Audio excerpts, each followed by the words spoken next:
Okay, on the first I went to the ER. I was having a bad nosebleed. Okay.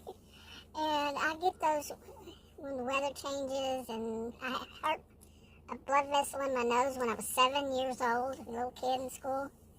And I just have had trouble since then. But I went to the hospital, and I was also, once I got there, I was having a really hard time breathing. So they did the whole thing again, of putting me on Lasix and all that. And while I was there, they took me for a CT, no, an X-ray. I don't remember which one it was. I've had so many. And somebody did this woman. She's just around my age. Maybe, well, she was probably in her 50s. And maybe late 50s. Anyway, she took me out there, and I had noticed that I kind of felt the sense that everybody was a little tense. You know, they come in, man, when you go to certain hospital ER, they come in, they rush in, and it's like a whole bunch of people. I've seen this at 2 of them. It's like, my goodness, you can't answer all of them because they're all asking questions because they all want to do whatever they need to do, and they're asking you, and you can't answer everybody all at once. And hold on, I'm 62 here. You're way overloading me with questions.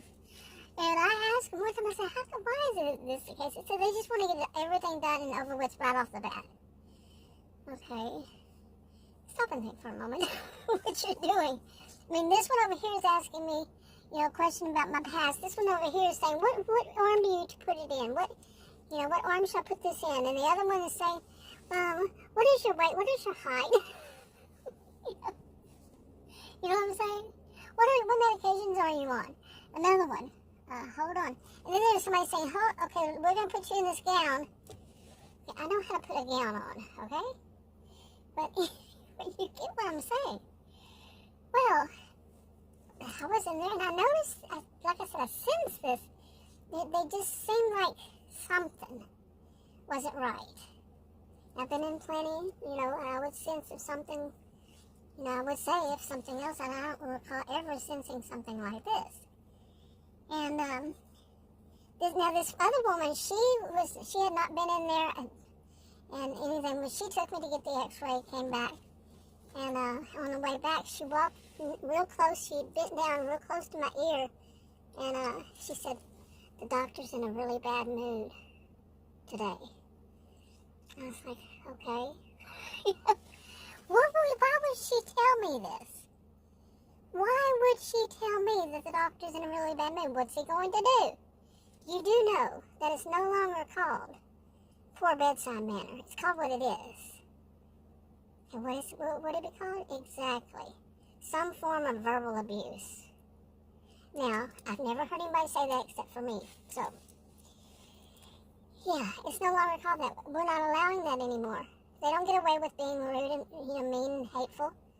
They can't have affairs with their employees. They can't have affairs with their patients. And nobody can have affairs with co-workers, all this stuff, how it is if you're at work. There are rules you follow. And there are rules about being mean jerks to other people. But a doctor's going to get away with it? Call it, oh, the poor little doctor. He was just, it was just his poor bedside manner that day. No, it's verbal abuse, some form of abuse, psychological, emotional, combined, several, whatever. No, that's over. That stage is over, period. Anyway, so I'm thinking she's telling me to warn me. I have a shirt. I've mentioned this jokingly. I just wore it day before yesterday or whenever. This says, sorry, my filter is broken. Well, I'm not so sorry. I've got to change that. That's wrong. That is wrong, and I know it. It's not a Christian way to be. I'm not trying to be, flippant or anything about it. I really am trying to work on changing that. But at the same time, it's the same thing as they're telling me for what? I mean, seriously, why is she warning me? And that is not the first time somebody has warned me that somebody was in a bad mood, or somebody is like the other time was when I was actually in a hospital overnight, and the nurse warned me about the a physician assistant, and she said, shh, she did that to me when I was saying something.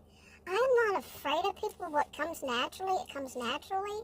Like I say, I'm trying to work on getting back to a softer side of myself, and I've done videos about this, and I'll be doing more.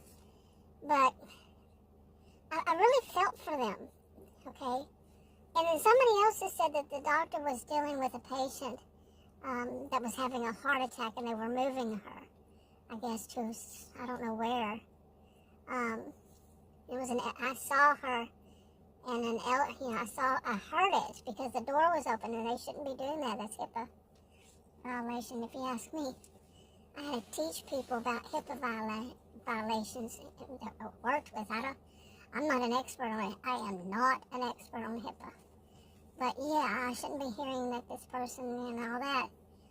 And they said that, and apparently they were also trying to tell me that woman was also trying to tell me that doctor's in a bit, busy mood and all this stuff. Well, for some reason when he came back, he was my age. He was totally different. But when he was in there, he was saying things to me. I looked at him square in the face and I said, how would I know that? And I just said it just like I am, the kind of person I am. How would I know that? Because that's become my favorite question with doctors and nurses and such.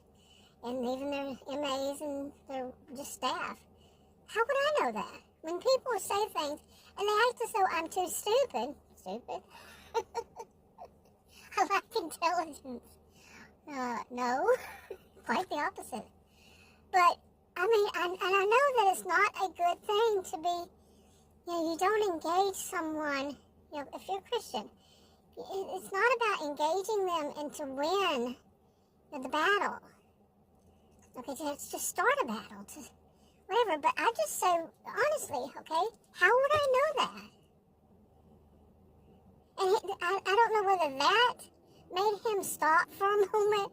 He did. He actually did stop, wow, yeah, how would she know that? Because how would I know that? I don't even remember what it was. How would I know that? Anyway, so when he left and he came back, he was much nicer to me.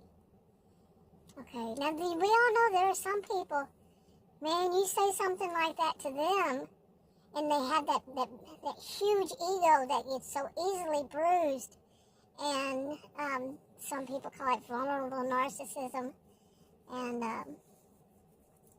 there is no such thing in the DSM, but as far as I know, unless it's in the very latest one, nope, I don't think so. But anyway, their egos are so fragile that even anything that hints that they're wrong, and that would be that they're wrong to expect me to know, something about medical, something about, or their protocols. Some people think that we're supposed to automatically know their protocols of where they work, and it's not always doctors. It's not always doctors' offices, anything to do with medical. It can be anything. You go to a store and they have some kind of protocol, and it's like, I'm a customer. I don't work here. But I am like that. I'm like, how would I know that? Or why are you telling me? This kind of thing. And some people, they need that. They need it. And, see, this is a battle that's going on with me. But anyway, okay, I'm reading something that I wrote about this. Yeah, I wrote, including from the MA clerks, all the way to specialists. Sometimes they're afraid. I have been in a situation where they didn't have a doctor on staff right then. The doctor that was there, I think he quit, or no, she did. Something happened to her, with her. And I know another place she was volunteering at, I think that was the situation. The other place, okay, the other place where she was volunteering, a woman, as a doctor, a woman mentioned to me, I said, oh, I know her. She used to be the doctor at, and I named the place. And she said, what do you mean she used to be? I said, she was there, but she's no longer there. And she said, she hasn't told us that. Well, I did not intentionally break the news to them.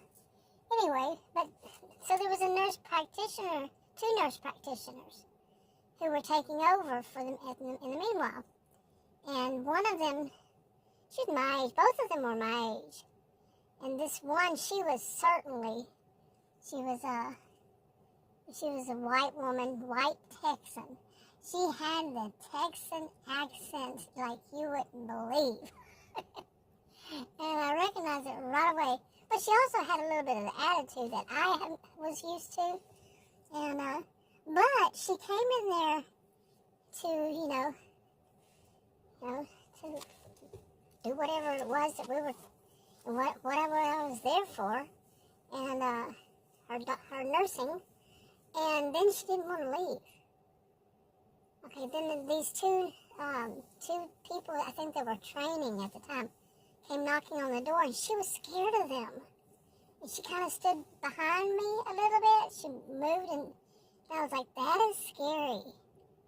That the nurse, and I'm just now thinking that later on, it was, I don't know how long later, there is a woman that still works here, and she is scary. I don't even know what she looks like. It could have been one of those women. But, the last time I ever spoke to the office, I was already past 2 years. I've been with the other. I go through another, with my insurance. And, but I had to call them about something, and that woman was still there. Oh, scary. And then, let's see.